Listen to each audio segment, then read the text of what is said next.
Hello, welcome to Diaries of Miss Yellow. My name is Fee, aka Miss Yellow. Welcome back to my channel. In today's video, we're going to be talking about misconceptions relating to purpose slash my unpopular opinions, and it's going to be in two parts. So I have 8 misconceptions. I'll be talking about 4 of them in this video, and I'll be talking about the other 4 in my next video. So stay tuned for that one too. Let's get right into it. So the first misconception about purpose is that purpose is a destination.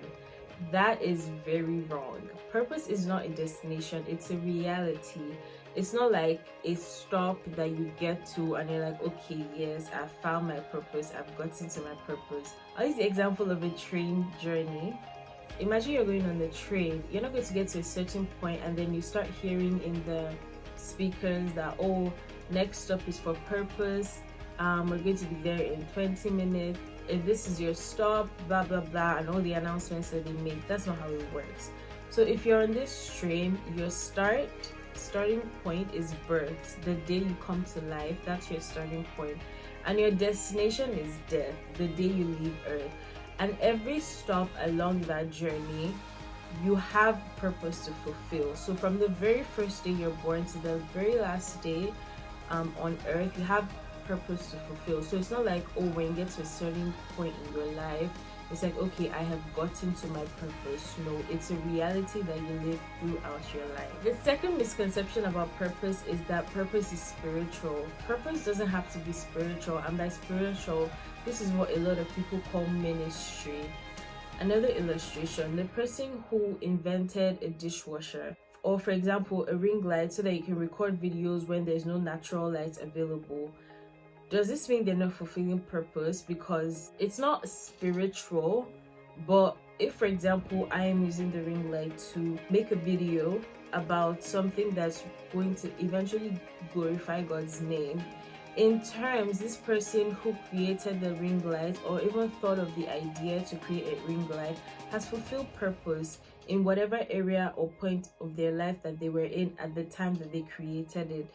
Your purpose doesn't have to be being a pastor or a worship leader. You can have a purpose for different areas of your life. You don't have to like hold a microphone and speak to a congregation of like 500, 1,000 people for you to be fulfilling purpose. Your purpose is something that would change the local area that you are, either your city, your town.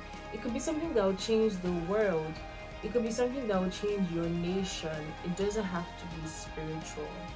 The important thing is that the breath of God is involved in whatever it is that your purpose is. So like I said, it doesn't have to be speaking to a congregation. It could be creating something. You could be having a great idea on how to make people's lives easier. If it has the breath of God, it's going to fulfill the purpose of glorifying God at the end of the day. The third misconception about purpose is that you're expected to find your purpose.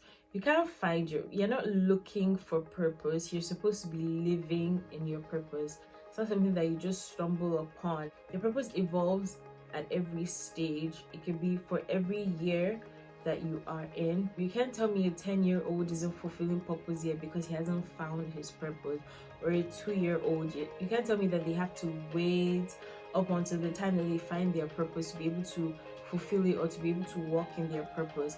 At every stage, the purpose of a child could be to teach the parents patience, for example, or to teach the parents self-control.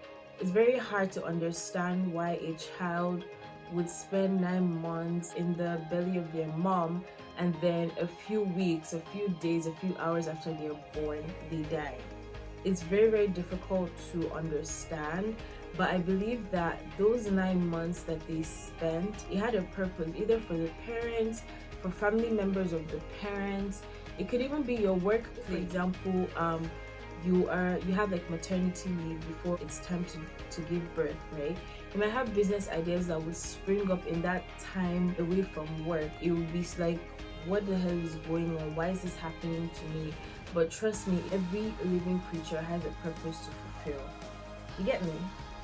Great. The fourth misconception about purpose is that you only have one purpose in life. So this goes back to what I said in the third point. You have purpose to fulfill at every stage of your life. So there's no way you just have one purpose to fulfill. You have people that you meet along the way that your purpose is impacting, because your purpose is not just for yourself. Actually, your purpose is not for yourself at all.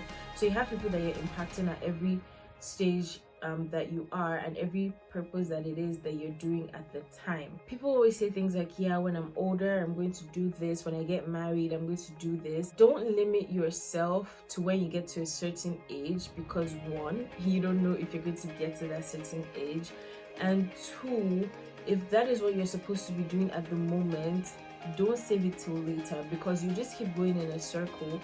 If you're supposed to be doing something at a time, you're not going to get fulfillment in any other thing that you're doing except what it is that you're supposed to be doing. Don't push things till later and be like, yeah, I'm going to do this when I'm like, oh, when I'm 25, I'm going to do this, I'm going to go on this mission trip, I'm going to get my MBA.